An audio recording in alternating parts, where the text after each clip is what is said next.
ఒక 5 ఏళ్లుగా ఒక 40-50 ప్రీ రిలీజ్‌లకి గెస్ట్‌గా వెళ్ళి ఇప్పుడు మళ్ళీ చాలా రోజుల తర్వాత మళ్ళీ నా సినిమా ప్రీ రిలీజ్‌కి వస్తే చాలా చాలా ఆనందంగా ఉంది. 5 ఇయర్స్ గ్యాప్ తర్వాత. ఫస్ట్ ఆఫ్ ఆల్ ఇన్నిసార్లు ఎప్పుడు మాట్లాడినా కూడా తడపడలే. ఇప్పుడు చాలా ఎమోషన్స్ తన్నుకొచ్చేస్తున్నాయి. చాలా విషయాలు చెప్పాలి.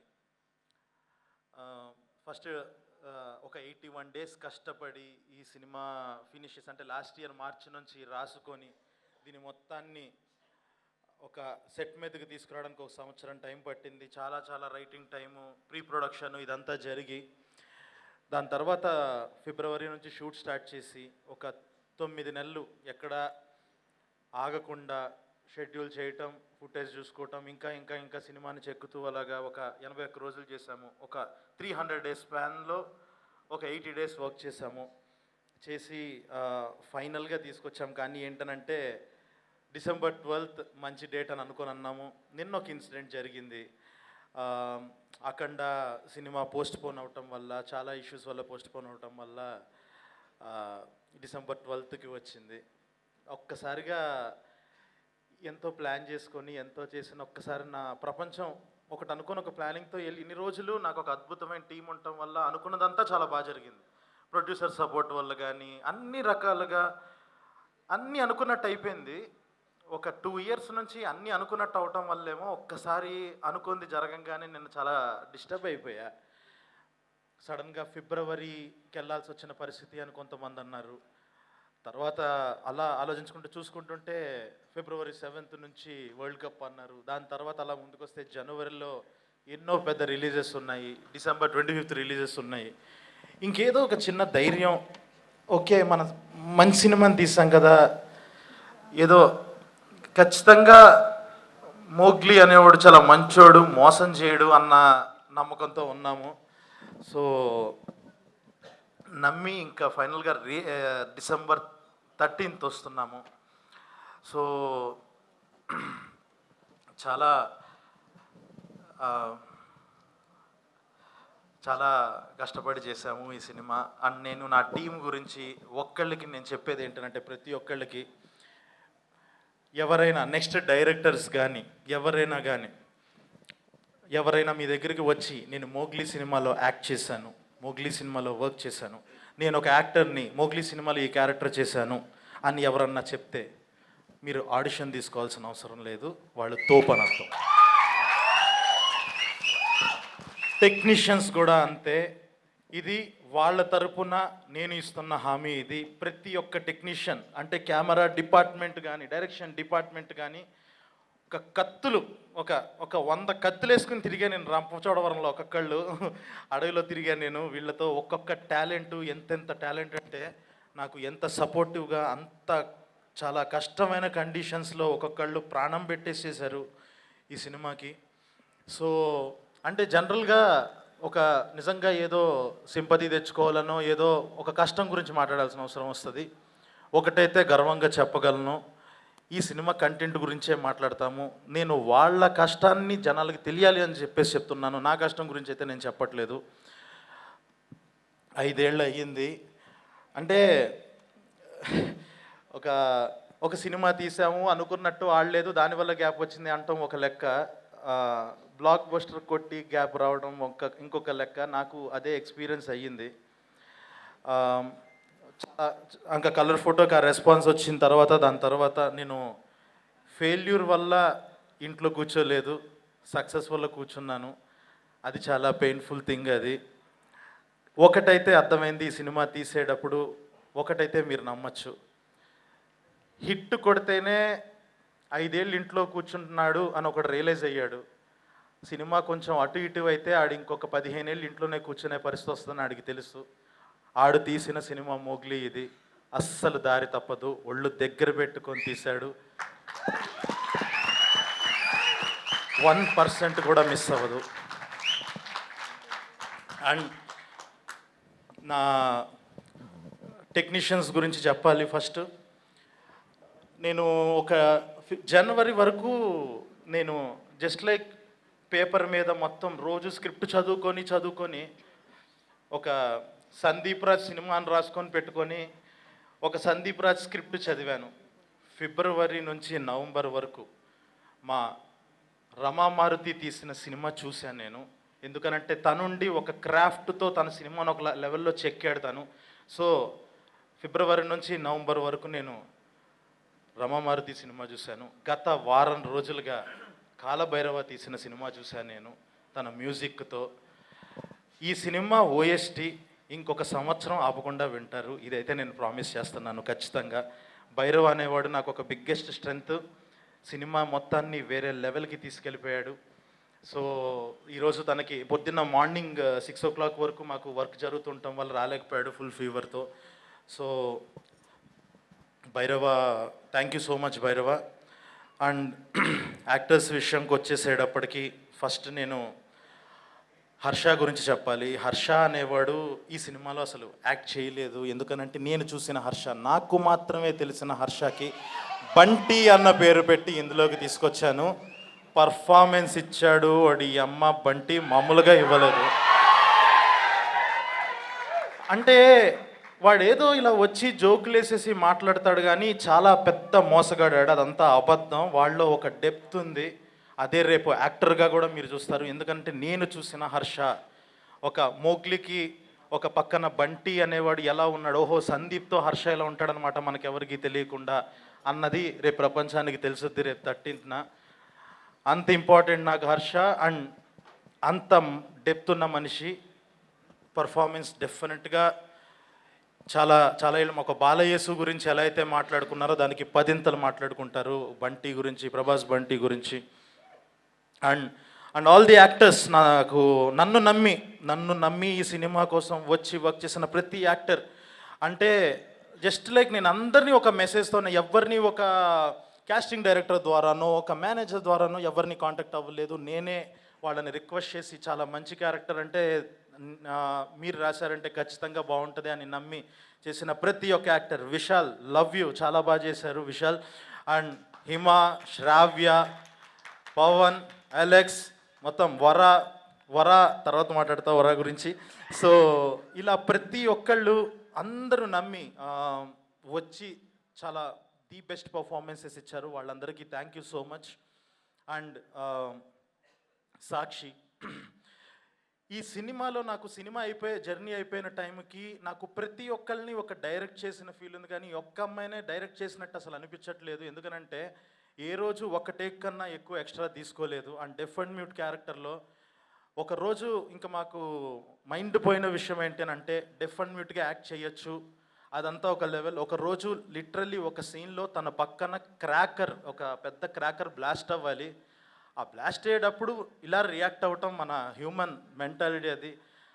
తను కెమెరా ముందు దానికి కూడా చలించకుండా డెఫ్గా యాక్ట్ చేసింది. క్రాకర్ బ్లాస్ట్కి కూడా రియాక్ట్ అవ్వకుండా మామూలు విషయం కాదు అది.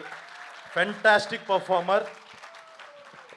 ఒక స్టార్ హీరోయిన్ని చూడబోతున్నారు. వితిన్ 5 to 10 yearsలో you are going to see a star. And ఈ సినిమాకి పేపర్ మీద ఉన్న దగ్గర నుంచి సినిమా వచ్చిన తర్వాత నాకు ఒక క్లారిటీ ఉంది. నేను ఇలాగ బిహేవ్ చేయాలి, ఈ క్యారెక్టర్ ఇలా బిహేవ్ చేయాలని చెప్పి నేనే యాక్ట్ చేసి చూపించేస్తూ ఉంటా. కానీ ఒక నోలన్ అనే క్యారెక్టరు చాలా ఫేవరెట్గా, అంటే ఈ సినిమా మిగతా సినిమాల నుంచి ఎలా అవుతుంది అని అంటే ఒక నోలన్ అనే క్యారెక్టర్ ద్వారా అని నమ్మా. నేను ప్రాణం పెట్టి రాసుకున్న ఒక విలన్ క్యారెక్టరు. సో అలా వెతుకుతూ ఉంటే అప్పుడు సడన్గా ఇంకా నిజంగా సరోజ్ గారు ఎప్పుడైతే ఈ ప్రాజెక్ట్లోకి దిగారో, రిక్వెస్ట్ చేసి మీరు చేయాలి దిగారో, ఆయన వచ్చి పర్ఫార్మెన్స్ చేయడం స్టార్ట్ చేశాక అర్థమైంది ఇది విలన్ కాదు, యాంటీ హీరో. నిజంగానే 3వ రోజుకి 4వ రోజుకి నాకు అర్థమైపోయిన విషయం ఏంటి అని అంటే, కొన్ని రోజులకి ఇంకా నేను చేసి చూపించడం ఆపేశాను. ఆయన ఏదన్నా ఎడిషన్స్ ఇస్తుంటే ఓకే నోలన్ అనేవాడు ఇలాగే బిహేవ్ చేస్తాడేమో, ఓకే ఈయనే కరెక్ట్ అన్న లెవెల్లో ఆయన్ని నమ్మేశాను. అంతే లెవెల్ ఆఫ్ పర్ఫార్మెన్స్ ఇచ్చేశారు. ఒక్కటి ఆయన క్యారెక్టర్ వచ్చిన తర్వాత ఇంటర్వెల్లో దిగుతుంది ఆ క్యారెక్టర్. దిగిన తర్వాత మీకు ఒకటి చెప్తున్నాను, సెకండ్ హాఫ్ స్టార్ట్ అయిన దగ్గర నుంచి ఈయనకి ఇప్పుడు మనం ఒక టెక్నీషియన్స్గా, యాక్టర్స్గా చాలామంది ఒక సెక్షన్ ఆఫ్ ఆడియన్స్కి తెలుసుంటాం. తెలియని వాళ్ళు కొంతమంది ఉంటారు. ఆ తెలియని వాళ్ళ దగ్గరికి వెళ్ళి ఈయన పలానా ఇండస్ట్రీలో పెద్ద స్టార్ హీరో చూడు ఎలా ఉన్నారో అని అంటే ఖచ్చితంగా నమ్మేస్తారు. ఆ లెవెల్ ఆఫ్ ఆరా క్యారీ చేశారు ఆ క్యారెక్టర్తో. ఆయన అంత స్టార్ పర్ఫార్మెన్స్ ఇచ్చారు. థ్యాంక్ యూ సో మచ్ అండి, thank you so much. And finally ఎక్కడ మొదలుపెట్టానో అక్కడికి రావాలి ఫైనల్గా ఎండ్కి. నా Mowgli Roshan. So last year మార్చ్లో ఈ కథ రాసినప్పటి నుంచి, కథ డిస్కషన్ చేస్తున్నప్పటి నుంచి, నేను మారుతి కూర్చొని కథ రాస్తున్నంతసేపు, ఇద్దరం డిస్కస్ చేస్తున్నంతసేపు నా వైఫ్ మా చాందిని చెప్తుండేది, ఇది రోషన్ కరెక్టు, రోషన్ కరెక్టు అని చెప్పేసి. తను నమ్మింది రోషన్. ఇంకా బబుల్గమ్ ఓటీటీలో వచ్చిన తర్వాత బబుల్గమ్ సినిమా చూసి అసలు తనే పర్ఫెక్టు, అసలు నువ్వు ఇంకొక ఆప్షన్కి వెళ్ళకు అని చెప్పేసి తనే పంపించింది నరేషన్కి. అప్పుడు వెళ్ళినప్పటి నుంచి తనతో ఒక జర్నీ స్టార్ట్ అయినప్పటి నుంచి ఒక మోగ్లీ అనే వర్డ్ అప్పటిదాకా ఊహించుకున్నాను, ఒక మోగ్లీని చూడటం మొదలుపెట్టాను. ఈ సినిమా మోగ్లీ అనే సినిమా మీకు ఎందుకు, అందరం జస్ట్ లైక్ 1 ఫిలిం 2 ఫిలిం వాళ్ళమే అయినా కూడా ఎందుకు మీకు ఇంత క్వాలిటీ కనిపిస్తుంది అని అంటే, అది ప్రొడ్యూసర్స్ నమ్మకంతో పాటు ఎక్కడ 1% కూడా కాంప్రమైజ్ అవ్వకుండా, కాలంలో దూకమంటే కాలంలో దూకేస్తూ గుర్రం ఎక్కేసి, ఒక్క సినిమాలో ఐఎమ్ ప్రౌడ్ టు సే ఒక్క గ్రీన్ మ్యాట్ షాట్ కూడా ఉండదు. అంత కష్టపడి ఒరిజినల్ అడవుల్లో చేశాము అని అంటే అది కేవలం డే 1 నుంచి రోషన్ ఇచ్చిన సపోర్ట్ వల్లే. ఒక మురిక్కాలలో ఒకటి చూసి దాని మీద ఒక 200 దోమలు ఉంటే డిఓపికేమో నాకు ఈ కాలవే కావాలి, నాకు ఇది బాగా నచ్చింది లైటింగ్ అంటాడు. దిగమంటే దిగుతాడు, పక్కకి వెళ్తాడు, దోమలు తోలుకుంటాడు, నీళ్ళల్లోకి దిగాడు, తలతో సహా తల మునిగిపోయేంత వరకు దిగి ఒక 10 సెకండ్స్ హోల్డ్ చేసి, యాక్షన్ చెప్తే నీళ్ళల్లో వినపడదు, యాక్షన్ చెప్తే వినపడదు కాబట్టి నువ్వు నీళ్ళల్లోకి దిగి 10 సెకండ్స్ లెక్క పెట్టుకొని లెగు అని అంటే లేచాడు, మురికల్లో తిరిగాడు, చెట్లెక్కాడు, పొట్లెక్కాడు, దూకాడు, ఇంకా ఇష్టం వచ్చినట్టు. అంటే మనం నో చెప్పకూడదేమో ఇలా డైరెక్టర్ అడిగినప్పుడు అన్నట్టు బిహేవ్ చేశాడు, ప్రాణం పెట్టేశాడు. నువ్వు పడిన దానికి ఖచ్చితంగా తిరిగి వచ్చేస్తా డార్లింగ్, ఖచ్చితంగా అస్సలు బాధపడకు, ఎక్కడ డౌట్ కూడా పడకు, కష్టం. ఒకటైతే ఫైనల్గా ఒకటి చెప్తున్నా మోగ్లీ గురించి. ఇందులో ఉన్న నాకు దొరికిన అదృష్టం, నాకున్న యాక్టర్స్ ఒకటి చెప్తున్నా గర్వంగా, 5 ఇయర్స్ తర్వాత మోగ్లీ సినిమా ఒక క్రేజీ మల్టీ స్టారర్ లాగా మీకు కనిపిస్తుంది. అలాంటి యాక్టర్స్ దొరికారు నాకు. ఆ లెవెల్ మాస్ హీరోలను దింపుతున్నాం మేము రేపు 13వ తారీఖున. అండ్ మిగతా technicians and Krishna, thank you so much. IRS song అంత అద్భుతంగా ఇచ్చినందుకు. ఫస్ట్ టైం ఇలాగ నాకు ఒక సెట్ సాంగ్ కొరియోగ్రాఫర్తో వర్క్ చేయడం, thank you for the experience. And విశ్వ సార్, ఇందాక నేను చెప్పినట్టుగానే ఇలాంటి సినిమా ఒక్క సినిమా తీసిన వాళ్ళే అందరూ, నేను కానీ రోషన్ కానీ ఇలాగా అందరం ఒక వెరైటీ కాస్టింగ్తో వెళుతూ ఏదో ఒక కొత్తగా ఆలోచించాలని చెప్పేసి అందరినీ తీసుకొచ్చుకున్నాము. కానీ ఏంటనంటే ఈ సినిమా యొక్క కథను నమ్మి, ఈ లెవెల్ ఆఫ్ స్కేల్ ఉంది ఈ సినిమాలో అని చెప్పి నమ్మి దానికి ఏ రోజు నో చెప్పకుండా ఫస్ట్ నుంచి మమ్మల్ని ఎంకరేజ్ చేసి ఇక్కడ వరకు తీసుకొచ్చిన విశ్వ సార్, థ్యాంక్ యూ సార్. మళ్ళీ చెప్తున్నాను సార్, లైఫ్ లాంగ్ రుణపడి ఉంటాను sir. Thank you so much sir. And costume designer Sushmita, Annapurna, fantastic job అసలు మీరు కూడా.